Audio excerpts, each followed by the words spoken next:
আলাইকুম বন্ধুরা, আজকে আপনাদেরকে আমরা দেখাবো এই যে বিল্ডিং এর যে কলম রয়েছে।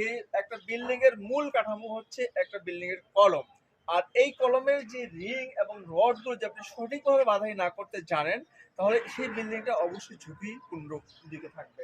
তো ঝুঁকিপূর্ণ যেন না হয়, অনেক মিস্ত্রি এটি জানে না, তো এটি জেনে রাখা ভালো। তো সাধারণত বহুতল বিল্ডিং বলেন, আপনার একতলা বিল্ডিং করেন, এটা তো লর্ডস থাকে। তো আপনার রিং তো কিভাবে বাঁধাই করবো আপনাকে সেটা দেখাবো। তো এই যে কলমটা আমরা বাঁধাই করেছি, নিচে থেকে 2.5 ফিট জায়গা 5 ইঞ্চি করবে উপরে। ঠিক আপনার যদি এটা 9 ফিট হয়, তো 9 ফিটের উপর থেকে যে পর্যন্ত ঢালাই হবে এখান থেকে 2.5 ফিট, আর মাঝখানে আমরা এখানে 7 ইঞ্চি করে বাঁধাই করেছি।